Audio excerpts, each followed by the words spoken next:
ಈ ಕಾರ್ಯಕ್ರಮದ ಪ್ರಾಯೋಜಕರು Gadiyar group of companies. Gadiar Group of Companies, synonymous with excellence and innovation, stands as your dynamic partner for progress. Gadiar Group ensures safety as guardians in firefighting and builds vibrant communities in real estate. Building tomorrow, today.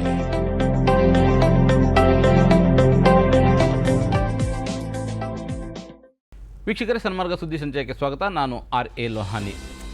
ಪ್ರಧಾನಿ ನರೇಂದ್ರ ಮೋದಿ ಗುರುವಾರ ಅಜ್ಮೇರ್ ದರ್ಗಾಕ್ಕೆ ಚಾದರ ಕಳುಹಿಸಿಕೊಟ್ಟಿದ್ದಾರೆ. ಅಜ್ಮೀರ್ ದರ್ಗಾದಲ್ಲಿ ಶಿವನ ದೇವಾಲಯವಿದೆ ಎಂದು ಹಿಂದೂ ಸೇನಾ ಸಂಘಟನೆಯು ಅಜ್ಮೀರ್ ಜಿಲ್ಲಾ ನ್ಯಾಯಾಲಯದ ಮೊರೆ ಹೋಗಿರುವಾಗಲೇ ಚಾದರ ಸಮರ್ಪಣೆಯ ವಿಷಯ ಚರ್ಚೆಯಲ್ಲಿದೆ. ಅಲ್ಪಸಂಖ್ಯಾತ ವ್ಯವಹಾರಗಳ ಸಚಿವ ಕಿರಣ್ ರಿಜಿಜು ಪ್ರಧಾನಿ ಮೋದಿ ಬಿಜೆಪಿಯ ಅಲ್ಪಸಂಖ್ಯಾತ ಮೋರ್ಚಾ ಅಧ್ಯಕ್ಷ ಜಮಾಲ್ ಸಿದ್ದಿಕಿಗೆ ಅಜ್ಮೀರ್ ಉರೂಸ್ ಹಿನ್ನೆಲೆ ಚಾದರ ಸಮರ್ಪಿಸುವ ಫೋಟೋವನ್ನು ಎಕ್ಸ್ನಲ್ಲಿ ಪೋಸ್ಟ್ ಮಾಡಿದ್ದಾರೆ.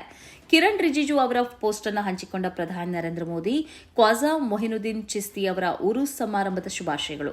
ಈ ಸಂದರ್ಭದಲ್ಲಿ ಪ್ರತಿಯೊಬ್ಬರ ಜೀವನದಲ್ಲಿ ಸುಖ ಶಾಂತಿ ನೆಲೆಸಲಿ ಎಂದು ಬರೆದುಕೊಂಡಿದ್ದಾರೆ. ಖ್ವಾಜಾ ಮೊಹಿನುದ್ದೀನ್ ಚಿಸ್ತಿ ದರ್ಗಾಗೆ ಉರೂಸ್ ಸಂದರ್ಭದಲ್ಲಿ ಚಾದರ ಅರ್ಪಿಸುವ ಸಂಪ್ರದಾಯವನ್ನು ಪ್ರಧಾನಿ ಮೋದಿ ಮುಂದುವರಿಸಿಕೊಂಡು ಬಂದಿದ್ದಾರೆ. ಕೇಂದ್ರ ಸಚಿವೆ ಸ್ಮೃತಿ ಇರಾನಿ ಮತ್ತು ಜಮಾಲ್ ಸಿದ್ದಿಕಿ ಅವರು ಕಳೆದ ವರ್ಷ 812ನೇ ಉರುಸ್ ಸಂದರ್ಭದಲ್ಲಿ ಪ್ರಧಾನಿ ಮೋದಿ ಪರವಾಗಿ ಅಜ್ಮೀರ್ ದರ್ಗಕ್ಕೆ ಚಾದರನ್ನ ಅರ್ಪಿಸಿದ್ದರು. ಇದೀಗ 11ನೇ ಬಾರಿಗೆ ಅಜ್ಮೀರ್ ದರ್ಗಕ್ಕೆ ಪ್ರಧಾನಿ ಮೋದಿ ಚಾದರನ್ನ ಕಳುಹಿಸಿಕೊಟ್ಟಿದ್ದಾರೆ. ಇತ್ತೀಚೆಗೆ ಅಜ್ಮೀರ್ ದರ್ಗದಲ್ಲಿ ಶಿವನ ದೇವಾಲಯವಿದೆ ಎಂದು ಹಿಂದೂ ಸೇನಾ ಸಂಘಟನೆಯು ಅಜ್ಮೀರ್ ಜಿಲ್ಲಾ ನ್ಯಾಯಾಲಯದಲ್ಲಿ ಮೊರೆ ಹೋಗಿತ್ತು. ಈ ಅರ್ಜಿಯನ್ನು ವಿಚಾರಣೆ ನಡೆಸುವುದಾಗಿ 2024ರ ನವೆಂಬರ್ನಲ್ಲಿ ನ್ಯಾಯಾಲಯ ಒಪ್ಪಿಕೊಂಡಿತ್ತು. ಈ ಬೆಳವಣಿಗೆಯು ಬಿಜೆಪಿ ಬಗ್ಗೆ ವ್ಯಾಪಕ ಟೀಕೆಗೆ ಕಾರಣವಾಗಿತ್ತು. ಕೆಎಸ್ಆರ್ಟಿಸಿ ಮತ್ತು ಬಿಎಂಟಿಸಿ ಸಾರಿಗೆ ಬಸ್ಗಳ ದರ ಹೆಚ್ಚು ಮಾಡಿದ್ದಕ್ಕೆ ಕಾಂಗ್ರೆಸ್ ಸರ್ಕಾರದ ವಿರುದ್ಧ ಬಿಜೆಪಿ ನಾಯಕರು ಪ್ರತಿಭಟನೆ ನಡೆಸಿದ್ದಾರೆ. ಬಿಜೆಪಿಯವರು ಪ್ರತಿಭಟನೆ ಮಾಡಿ ಬಹಳ ಒಳ್ಳೆಯ ಕೆಲಸ ಮಾಡುತ್ತಿದ್ದಾರೆ. ಬಿಜೆಪಿಯವರು ಅಧಿಕಾರದಲ್ಲಿದ್ದಾಗ ಜನರನ್ನು ಮತ್ತು ಅಭಿವೃದ್ಧಿಯನ್ನು ಮರೆತಿದ್ದರು ಎಂದು ಸಾರಿಗೆ ಸಚಿವ ರಾಮಲಿಂಗಾರೆಡ್ಡಿ ವ್ಯಂಗ್ಯವಾಡಿದ್ದಾರೆ. ಬಸ್ ದರ ಹೆಚ್ಚಳ ಖಂಡಿಸಿ ಕೆಂಪೇಗೌಡ ಬಸ್ ನಿಲ್ದಾಣದಲ್ಲಿ ಪ್ರತಿಭಟನೆ ನಡೆಸಿದ ಬಿಜೆಪಿ ನಾಯಕರ ವಿರುದ್ಧ ಸಾರಿಗೆ ಸಚಿವ ರಾಮಲಿಂಗಾರೆಡ್ಡಿ ಕಿಡಿಕಾರಿದ್ದಾರೆ. ಕೇಂದ್ರ ಸರ್ಕಾರದಲ್ಲಿರುವ ಬಿಜೆಪಿ ಡಾಲರ್ ಬೆಲೆ ಕಡಿಮೆ ಆದರೂ ಪೆಟ್ರೋಲ್ ಡೀಸೆಲ್ ಬೆಲೆ ಕಳೆದ 9 ವರ್ಷಗಳಿಂದ ಕಡಿಮೆ ಮಾಡಿಲ್ಲ. ಹಾಗೂ ಇದೇ ಬಿಜೆಪಿ ತಾನು ಆಡಳಿತದಲ್ಲಿದ್ದಾಗ 2020ರಲ್ಲಿ ಬಸ್ ದರ ಹೆಚ್ಚಳ ಮಾಡಿದ್ದರು. ಆಗ ಅವರಿಗೆ ಜನರ ತೊಂದರೆ ತಿಳಿಯಲಿಲ್ಲವೇ? ಬಡಜನರ ಗ್ಯಾಸ್ ಸಬ್ಸಿಡಿಯನ್ನು ನಿಲ್ಲಿಸಿದ್ರು. ಆಗ ಬಿಜೆಪಿಯವರಿಗೆ ಜನರ ಕಷ್ಟ ತಿಳಿಯಲಿಲ್ಲವೇ ಎಂದು ಪ್ರಶ್ನಿಸಿದರು. ಅಧಿಕಾರದಲ್ಲಿದ್ದಾಗ ಒಳ್ಳೆ ಆಡಳಿತ ನೀಡಿ 4 ನಿಗಮಗಳನ್ನು ಅಭಿವೃದ್ಧಿ ಮಾಡಲು ಪ್ರಯತ್ನಿಸಿದ್ದರೆ ಈ ತೊಂದರೆ ನಮಗೆ ಬರ್ತಿರಲಿಲ್ಲ. ಸಮಯಕ್ಕೆ ತಕ್ಕನಾಗಿ ಬಸ್ ಖರೀದಿ, ವೇತನ ಪರಿಷ್ಕರಣೆ, ನೇಮಕಾತಿ ಸೇರಿದಂತೆ ಎಲ್ಲವನ್ನೂ ಸಮಯಕ್ಕೆ ತಕ್ಕನಾಗಿ ಮಾಡಿದ್ರೆ ಇವಾಗ ಈ ಪರಿಸ್ಥಿತಿ ಬರ್ತಿರಲಿಲ್ಲ. ಬಿಜೆಪಿಯವರು ಮಾಡಿರುವ ಆಡಳಿತ ಲೋಪದಿಂದ ಈಗ ನಮ್ಮ ತಲೆ ಮೇಲೆ ಸುಮಾರು 5,900 ಕೋಟಿ ಸಾಲ ಇಟ್ಟು ಹೋಗಿದ್ದಾರೆ. ಅವರಿಗೆ ಮುಂಚೆನೇ ತಿಳಿದಿತ್ತೋ ಏನೋ 2023ರ ಚುನಾವಣೆಯಲ್ಲಿ ಕರ್ನಾಟಕದಲ್ಲಿ ಯಾವುದೇ ಕಾರಣಕ್ಕೂ ಬಿಜೆಪಿ ಅಧಿಕಾರಕ್ಕೆ ಬರಲ್ಲ ಎಂದು ತಿಳಿದು ಈ ರೀತಿಯ ಎಲ್ಲ ಕೆಟ್ಟ ಆಡಳಿತ ನಡೆಸಿ ನಮ್ಮ ತಲೆ ಮೇಲೆ ಕಟ್ಟಿದ್ರು ಎಂದು ಬಿಜೆಪಿ ನಾಯಕರ ವಿರುದ್ಧ ಕಿಡಿಕಾರಿದ್ದಾರೆ. ಪರ್ದಾ ಧರಿಸದೇ ಇರುವ ಪತ್ನಿಯ ನಿರ್ಧಾರವನ್ನು ಪತಿಯ ಮೇಲೆ ಎಸಗುವ ಕ್ರೌರ್ಯವಾಗಿ ಪರಿಗಣಿಸಲು ಸಾಧ್ಯವಿಲ್ಲ ಮತ್ತು ವಿವಾಹ ವಿಚ್ಛೇದನಕ್ಕೆ ಇದು ಕಾರಣವಾಗುವುದಿಲ್ಲ ಎಂದು ಅಲಹಾಬಾದ್ ಹೈಕೋರ್ಟ್ ತೀರ್ಪು ನೀಡಿದೆ. 1990ರಲ್ಲಿ ಈ ದಂಪತಿ ವಿವಾಹವಾಗಿದ್ದರು. ಕಳೆದ 23 ವರ್ಷಗಳಿಂದ ಇವರಿಬ್ಬರು ಬೇರೆ ಬೇರೆಯಾಗಿ ಬದುಕುತ್ತಿದ್ದಾರೆ. ಪರ್ದಾ ಧರಿಸದೆ ಪತ್ನಿ ಆಗಾಗ ಮನೆಯಿಂದ ಹೊರಗೆ ಹೋಗುವುದನ್ನೇ ಪತಿ ವಿಚ್ಛೇದನಕ್ಕೆ ಕಾರಣವಾಗಿ ನೀಡಿದ್ದಾರೆ. ಪರ್ದಾ ಧರಿಸದೆ ಮನೆಯಿಂದ ಹೊರ ಹೋಗುವುದು ಮತ್ತು ಸಾಮಾಜಿಕವಾಗಿ ಪರ್ದಾ ಧರಿಸದೆಯೇ ಬೆರೆಯುವುದೆಲ್ಲ ತನಗೆ ಮಾನಸಿಕ ಹಿಂಸೆಯನ್ನು ಕೊಡುತ್ತಿದೆ ಮತ್ತು ತನ್ನ ವರ್ಚಸ್ಸಿಗೆ ಧಕ್ಕೆ ತರುತ್ತಿದೆ ಎಂದು ಪತಿ ತನ್ನ ಅರ್ಜಿಯಲ್ಲಿ ಹೇಳಿದ್ದರು. ಆದರೆ ಈ ವಾದವನ್ನು ನ್ಯಾಯಾಲಯ ತಿರಸ್ಕರಿಸಿದೆ. ಇದೇ ವೇಳೆ ಪತ್ನಿಗೆ ವಿವಾಹೇತರ ಸಂಬಂಧ ಇದೆ ಎಂದು ಪತಿ ತನ್ನ ದೂರಿನಲ್ಲಿ ತಿಳಿಸಿದ್ದರೂ ಅದಕ್ಕೆ ಪೂರಕ ಆಧಾರವನ್ನು ನೀಡಿಲ್ಲದೇ ಇರುವುದರಿಂದ ಈ ಅರ್ಜಿಯನ್ನು ತಿರಸ್ಕರಿಸಲಾಗುತ್ತದೆ ಮತ್ತು ವಿವಾಹ ವಿಚ್ಛೇದನವನ್ನು ನೀಡಲಾಗುವುದಿಲ್ಲ ಎಂದು ನ್ಯಾಯಾಲಯ ಹೇಳಿದೆ. ಏಷ್ಯಾದ ಅತ್ಯಂತ ಕೆಟ್ಟ ಟ್ರಾಫಿಕ್ ನಗರಗಳ ಪಟ್ಟಿಯಲ್ಲಿ ಬೆಂಗಳೂರು ಹಾಗೂ ಪುಣೆ ಅಗ್ರಸ್ಥಾನ ಪಡೆದಿವೆ. ಭಾರತದ ಅನೇಕ ನಗರಗಳಲ್ಲಿ ಟ್ರಾಫಿಕ್ ಜಾಮ್ ಒಂದು ಸಮಸ್ಯೆಯಾಗಿದೆ. 2024ರ ಟಾಮ್ ಟ್ರಾಫಿಕ್ ಇಂಡೆಕ್ಸ್ನ ಇತ್ತೀಚಿನ ವರದಿ ಇದನ್ನೇ ಹೇಳುತ್ತಿದೆ. ಕೆಟ್ಟ ಟ್ರಾಫಿಕ್ ನಗರಗಳ ಜಾಗತಿಕ ಪಟ್ಟಿಯಲ್ಲಿ ಲಂಡನ್ ಅಗ್ರಸ್ಥಾನವನ್ನು ಪಡೆದುಕೊಂಡಿದೆ. ಬೆಂಗಳೂರು 6ನೇ ಸ್ಥಾನದಲ್ಲಿದೆ. 2024ರ ಟಾಮ್ ಟ್ರಾಫಿಕ್ ಇಂಡೆಕ್ಸ್ 6 ಖಂಡಗಳ 55 ದೇಶಗಳ 387 ನಗರಗಳಲ್ಲಿ ಟ್ರಾಫಿಕ್ ಸಮಸ್ಯೆಯ ಕುರಿತು ಅಧ್ಯಯನ ನಡೆಸಿದೆ. ದಟ್ಟಣೆಯ ದೃಷ್ಟಿಯಿಂದ ಏಷ್ಯಾದ ಅತ್ಯಂತ ಕೆಟ್ಟ ನಗರಗಳಲ್ಲಿ 2 ಭಾರತೀಯ ನಗರಗಳು ಸ್ಥಾನ ಪಡೆದುಕೊಂಡಿವೆ. ವಾರ್ಷಿಕವಾಗಿ ಪ್ರಯಾಣಿಕರು 132 ಗಂಟೆಗಳನ್ನು ಕಳೆದುಕೊಳ್ಳುತ್ತಿದ್ದಾರೆ. ಬೆಂಗಳೂರಿನ ನಂತರ ಪುಣೆ 7ನೇ ಸ್ಥಾನವನ್ನು ಪಡೆದುಕೊಂಡಿದೆ. ಅಲ್ಲದೆ ಭಾರತದ ನಗರಗಳಾದ ನವದೆಹಲಿ ಮತ್ತು ಮುಂಬೈ ಕೂಡ ಪಟ್ಟಿಯಲ್ಲಿ ಕಾಣಿಸಿಕೊಂಡಿದ್ದು ಕ್ರಮವಾಗಿ 44 ಮತ್ತು 54 ಸ್ಥಾನಗಳನ್ನು ಪಡೆದಿವೆ. ಟಾಮ್ ಟ್ರಾಫಿಕ್ ಇಂಡೆಕ್ಸ್ 2023ರ ಪ್ರಕಾರ ಬೆಂಗಳೂರು ಬೆಂಗಳೂರಿನಲ್ಲಿ ಚಾಲಕರು ಪ್ರತಿ 10 ಕಿಲೋಮೀಟರ್ಗೆ ಸರಾಸರಿ 28 ನಿಮಿಷಗಳು ಮತ್ತು 10 ಸೆಕೆಂಡ್ಗಳನ್ನು ಟ್ರಾಫಿಕ್ನಲ್ಲಿ ಕಳೆಯುತ್ತಾರೆ. ಲಂಡನ್ ಅತಿ ಉದ್ದದ ಪ್ರಯಾಣದ ಸಮಯವನ್ನು ಹೊಂದಿರುವ ಜಾಗತಿಕ ಪಟ್ಟಿಯಲ್ಲಿ ಅಗ್ರಸ್ಥಾನದಲ್ಲಿದೆ ಎಂದು ಸಂಸ್ಥೆ ಹೇಳಿದೆ. ಟಾಮ್ ಟ್ರಾಫಿಕ್ ಇಂಡೆಕ್ಸ್ ಪ್ರಪಂಚದಾದ್ಯಂತದ ನಗರಗಳನ್ನು ಅವುಗಳ ಸರಾಸರಿ ಪ್ರಯಾಣದ ಸಮಯ, ಇಂಧನ ವೆಚ್ಚಗಳು ಮತ್ತು CO2 ಹೊರಸೂಸುವಿಕೆಯಿಂದ ಮೌಲ್ಯಮಾಪನ ಮಾಡುತ್ತದೆ. ಉತ್ತಮ ಗುಣಮಟ್ಟದ ಮತ್ತು ಉಪಯುಕ್ತ ಮಾಹಿತಿಗೆ ಉಚಿತ ಪ್ರವೇಶವನ್ನು ಒದಗಿಸುತ್ತದೆ. ಸರ್ಕಾರಿ ಶಾಲೆಗಳಲ್ಲಿ ಬಿಸಿಯೂಟ ತಯಾರಿಸುವ ಅಡುಗೆ ಕಾರ್ಮಿಕರು ಮತ್ತು ಸಹಾಯಕರಿಗೆ 60 ವರ್ಷ ಪೂರೈಸಿದವರಿಗೆ ಒಮ್ಮೆಗೆ ಇಡುಗಂಟು ನೀಡುವ ಘೋಷಣೆಯನ್ನು ರಾಜ್ಯ ಸರ್ಕಾರ ಮಾಡಿದೆ. ಕನಿಷ್ಠ 15 ವರ್ಷ ಕೆಲಸ ಮಾಡಿ 60 ವರ್ಷಕ್ಕೆ ನಿವೃತ್ತಿ ಹೊಂದುವವರಿಗೆ 40,000 ನಗದು ದೊರಕಲಿದೆ. 5 ವರ್ಷದಿಂದ 15 ವರ್ಷದ ಒಳಗೆ ಕೆಲಸ ಮಾಡಿದವರಿಗೆ 30,000 ರೂಪಾಯಿ ಸಿಗಲಿದೆ. ರಾಜ್ಯದಲ್ಲಿ 1.19 ಲಕ್ಷಕ್ಕೂ ಹೆಚ್ಚು ಮಹಿಳೆಯರು ಬಿಸಿಯೂಟ ಯೋಜನೆಯಲ್ಲಿ ಕೆಲಸ ಮಾಡುತ್ತಿದ್ದಾರೆ. ಆಹಾರ ತಯಾರಿಸುವುದು, ಮಕ್ಕಳಿಗೆ ಬಡಿಸುವುದು, ಪಾತ್ರೆ ತೊಳೆಯುವುದು, ಸಹಾಯಕರ ಕೆಲಸಗಳಲ್ಲಿ ತೊಡಗಿಸಿಕೊಂಡಿದ್ದಾರೆ. ಮಾರ್ಚ್ 2022ರಂದು ಅಥವಾ ನಂತರ ನಿವೃತ್ತರಾದವರಿಗೆ ಅನ್ವಯವಾಗುತ್ತದೆ ಎಂದು ಆದೇಶದಲ್ಲಿ ವಿವರಿಸಲಾಗಿದೆ. ಈ ಕುರಿತು ಕರ್ನಾಟಕ ರಾಜ್ಯ ಅಕ್ಷರ ದಾಸೋಹ ನೌಕರರ ಸಂಘದ ಪ್ರಧಾನ ಕಾರ್ಯದರ್ಶಿ ಮಾಲಿನಿ ಮೆಸ್ತಾ ಪ್ರತಿಕ್ರಿಯೆ ನೀಡಿದ್ದು, 2023 ಜುಲೈನಲ್ಲಿ ಈ ಕುರಿತು CITU ಹೋರಾಟ ನಡೆಸಿತ್ತು. ಇದು ಸುದೀರ್ಘ ಹೋರಾಟ. ಆ ಸಮಯದಲ್ಲಿ ಇದಕ್ಕೆ ಅಧಿಕೃತವಾಗಿ ಹಣಕಾಸು ಇಲಾಖೆ ಕೂಡ ಸಮ್ಮತಿ ಸೂಚಿಸಿತ್ತು ಎಂದರು. ಶಾಲೆಗಳು ಮುಚ್ಚಿದ ಸಂದರ್ಭದಲ್ಲಿ ಕೆಲಸ ಕಳೆದುಕೊಂಡಿರುವ ಕಾರ್ಮಿಕರಿಗೂ ಈ ಸೌಲಭ್ಯ ಸಿಗಬೇಕು ಎಂದು ಮಾಲಿನಿ ಮೆಸ್ತಾ ಅವರು ಪ್ರತಿಕ್ರಿಯಿಸಿದರು.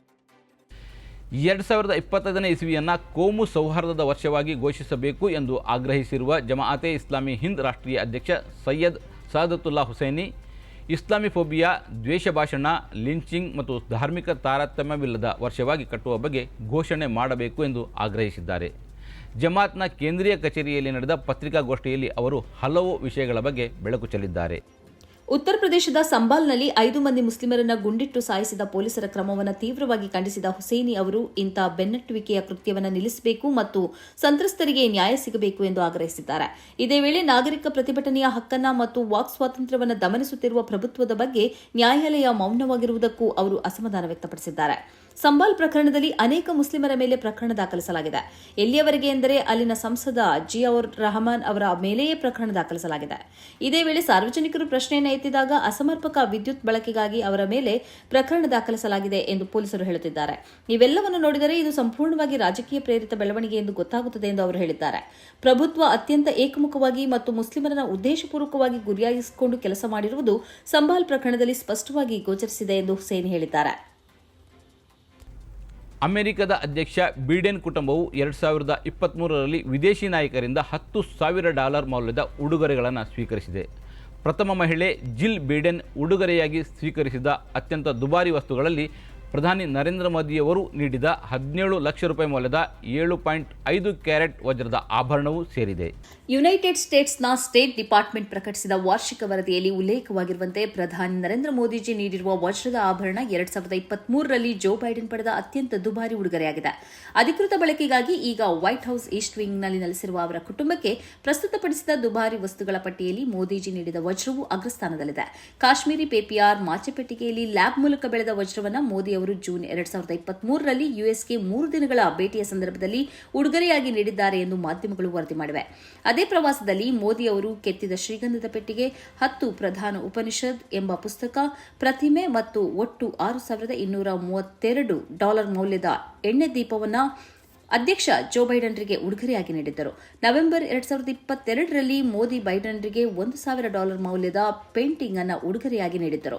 ಹೆಚ್ಚುವರಿಯಾಗಿ 2023ರ ಆಗಸ್ಟ್ನಲ್ಲಿ ಮೋದಿ ಅಧ್ಯಕ್ಷರ ಮಾಜಿ ಉಪಸಹಾಯಕ ಮತ್ತು ಇಂಡೋ ಪೆಸಿಫಿಕ್ ವ್ಯವಹಾರಗಳ ಸಂಯೋಜಕರಾದ ಕರ್ಟ್ ಕ್ಯಾಂಪ್ಬೆಲ್ಗೆ ಸುಮಾರು $850 ಗೋಡೆಗೆ ಹಾಕುವ ಉಡುಗೊರೆಯಾಗಿ ನೀಡಿದರು.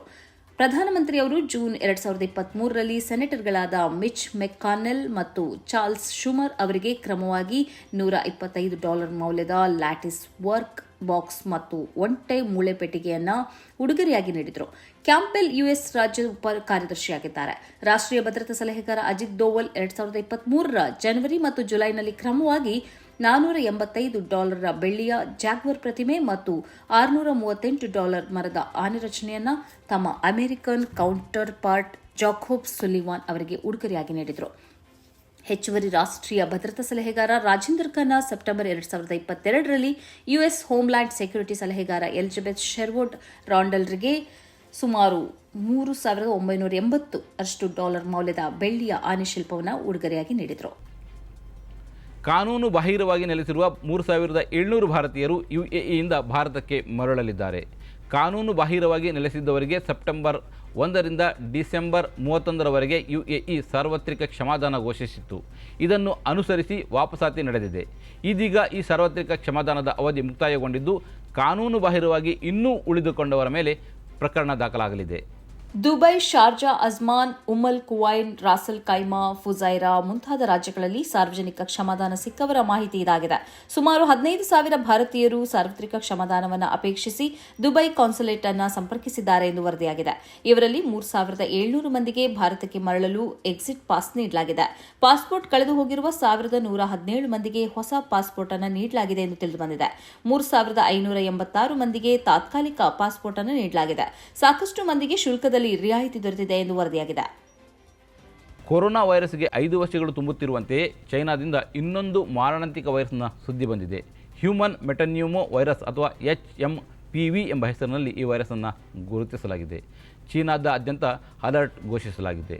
ಕೊರೋನಾ ರೂಪದಲ್ಲಿಯೇ ಈ ವೈರಸ್ನ ಲಕ್ಷಣಗಳು ಗೋಚರಿಸುತ್ತಿದ್ದು, ಆಸ್ಪತ್ರೆಗಳು ಮತ್ತು ಸ್ಮಶಾನಗಳು ತುಂಬಿ ತುಳುಕುತ್ತಿವೆ. ಇದನ್ನು ನಿಯಂತ್ರಿಸುವ ಬಗ್ಗೆ ಅಧಿಕಾರಿಗಳಲ್ಲಿ ಸ್ಪಷ್ಟವಾದ ನಿಲುವು ಇಲ್ಲದೇ ಇರುವುದರಿಂದ ಎಲ್ಲೆಡೆ ಗೊಂದಲ ಕಾಣಿಸಿದೆ. ಮುಖ್ಯವಾಗಿ ಮಕ್ಕಳಲ್ಲಿ ನ್ಯೂಮೋನಿಯಾದಂತಹ ಲಕ್ಷಣಗಳು ಕಾಣ್ತಾ ಇದ್ದಾವೆ. ಶ್ವಾಸಕೋಶ ತೊಂದರೆಯುಳ್ಳ ಮಕ್ಕಳ ಸ್ಯಾಂಪಲ್ನ ಮೇಲೆ ಅಧ್ಯಯನ ನಡೆಸುತ್ತಿದ್ದ ವೇಳೆ 2001ರಲ್ಲಿ ಡಚ್ ಸಂಶೋಧಕರಿಗೆ ಈ ವೈರಸ್ಸಿನ ಬಗ್ಗೆ ಮೊಟ್ಟಮೊದಲಾಗಿ ಪರಿಚಯವಾಗಿದೆ. ವೃದ್ಧರು, ಮಕ್ಕಳು ಮತ್ತು ರೋಗ ಪ್ರತಿರೋಧ ಶಕ್ತಿ ಕಡಿಮೆ ಆದವರನ್ನ ಈ ವೈರಸ್ ಬಾಧಿಸುತ್ತದೆ ಎಂದು ಹೇಳಲಾಗಿದೆ. ಇದೀಗ ಚೀನಾದ ಉದ್ದಕ್ಕೂ HMPV ಪ್ರಕರಣಗಳು ಭಾರೀ ಪ್ರಮಾಣದಲ್ಲಿ ಹೆಚ್ಚುತ್ತಿವೆ ಎಂದು ವರದಿಯಾಗಿದೆ. ಈ ಕಾಯಿಲೆ ಬಾಧಿತರು ಟೆಸ್ಟ್ ಮಾಡಿಸುತ್ತಿಲ್ಲ ಮತ್ತು ಅವರಿಗೆ ಕಾಯಿಲೆ ಬಾಧಿಸಿದೆ ಎಂದು ಗೊತ್ತಾಗುತ್ತಿಲ್ಲ ಎಂದು ಆರೋಗ್ಯ ಅಧಿಕಾರಿಗಳು ಹೇಳಿದ್ದಾರೆ. ಈ ವೈರಸ್ ಅನ್ನು ಎದುರಿಸುವುದಕ್ಕೆ ಸೂಕ್ತ ಔಷಧ ಇಲ್ಲದೇ ಇರುವುದು ಕೂಡ ಚೀನಾವನ್ನು ತತ್ತರಗೊಳಿಸಿದೆ. ಶೀತ, ಕೆಮ್ಮು, ಜ್ವರ ಇತ್ಯಾದಿ ಲಕ್ಷಣಗಳೊಂದಿಗೆ ದೇಹ ಪ್ರವೇಶಿಸುವ ಈ ವೈರಸ್ ರೋಗ ಪ್ರತಿರೋಧ ಶಕ್ತಿ ಕಡಿಮೆ ಇರುವವರಲ್ಲಿ ನ್ಯೂಮೋನಿಯಾಕ್ಕೆ ಪರಿವರ್ತನೆಯಾಗುತ್ತದೆ. ಚಳಿಯ ಸಮಯದಲ್ಲಿ ಈ ಕಾಯಿಲೆ ಹೆಚ್ಚಾಗಿ ಹರಡಲಿದೆ ಎಂದು ಹೇಳಲಾಗಿದೆ. ಇದು ಇವತ್ತಿನ ಸುದ್ದಿ ಸಂಚಯ. ನಿರಂತರ ನೋಡ್ತಾ ಇರಿ ಸನ್ಮಾರ್ಗ ನ್ಯೂಸ್. ಸುದ್ದಿಗಳ ಸಂತೆಯಲ್ಲಿ ಸತ್ಯದ ಮೊಂಬತ್ತಿ.